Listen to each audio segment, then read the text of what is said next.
Well, in this last video, we're going to look at the rocks. The rocks are very different from anything else we've got in our picture, in that, a lot of the beach has got this nice regular line to it. The water's very flat. The clouds are all sort of very well ordered, whereas this is quite, has that unpredictability of rocks. The other thing it has is some very sharp edges. So if you really want to track and paint these rocks in a realistic style, you do need to get these edges. See that edge there? You need to get that as a nice sharp edge. It's crucial. And that one here is a nice sharp edge. So, and of course you need to look at these, your tones and so on and so forth. I am going to cop out a little bit here. I'm not going to put that colour on the beach, on the sand. I think it's kind of confusing to really make it work, and to separate it out from the rocks is difficult. So I would suggest you just leave that out and work with a sandy beach. And I'm also going to leave out this green bush. You can put it in. Like, I might get excited and put it in, but for the moment, I've got enough going on with these rocks. So in adding detail to these rocks, let's just pull that up. You can see what I've got down the bottom here. The way you mix these colours is that they are very, tonally, they're very dark, very, very dark. So you do need things like your burnt umber. I think we had a video earlier on, and your black, and then you throw a lot of cadmium red at it to try and get it to saturate. So stay red but go dark, because that cadmium red is not a particularly darkish colour. So I'm going to just keep throwing cadmium red. I'm looking at what I'm getting, and I think I'm kind of getting there. So, I need to just keep adding paint. There's quite a few different shades of that. And the colour I've got at the moment, I think, is sort of not too far off there. The advantage of the bowl is I've got some white there, so I might just mix a little bit off to the side and throw a bit more cad red in there to saturate it up a bit. And then that would allow me just to maybe bang in some lighter sections here.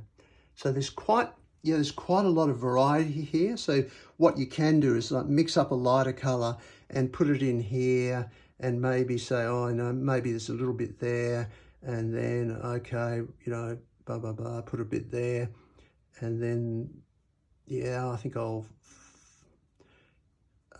build up, I'm building up layers as I go over time by adding one mix over the top of another. So that's one thing, and just play around with different mixes. I think overall my whites are okay here, but they're a little bit, they're not sharp enough for me. So I'm going to use my detail brush, the smallest of them, and I'm going to try and sharpen up some of these lines. So you can see, I have already shown you, how sharp they are. So you can see there's like little, it's not very sharp at the moment. So I'm just going to go along that edge. Even if I haven't got it perfect, I'm going to try and create a nice crisp line. And you can see from here, it's not a straight line, it's kind of lumpy and bumpy. I could try and copy that, but I think I'm going to have enough trouble just creating something that's vaguely realistic.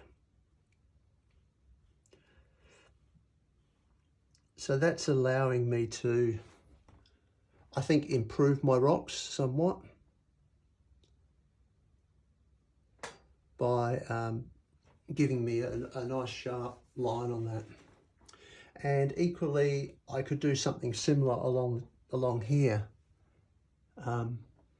So that's just slightly out of vision, isn't it? Okay, so I'll just tilt that camera. So on this edge, I'm using dry paint. You know, this white has got to be dry. It's no good trying to do this with another type of paint. I'm not trying to make it nice and straight and perfect because it's quite irregular, but it is sharp. And I'm not doing it continuously, but I am, see me rotate my brush. I'm sort of going along there and getting some sharpness to that edge.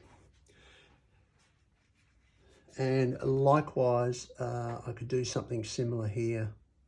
Just choose some bits which I'm going to give a crisp edge.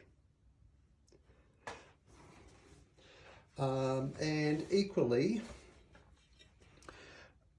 you could mix up, you know, slightly darker mixes of this with a burnt umber.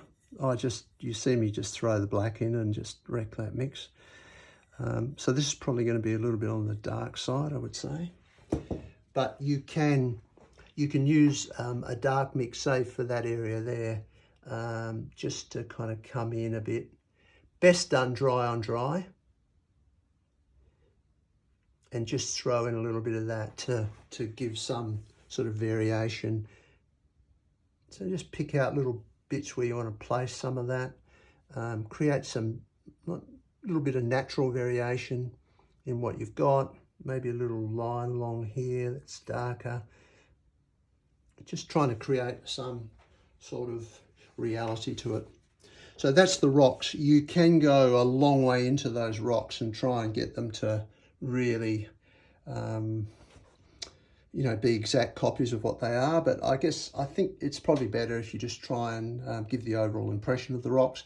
And my suggestion to do that would be to create some crisp lines, particularly between the light and the redder parts of the rock. And then when your redder parts, vary it up so that you've got a mix of mids, darks and lighters.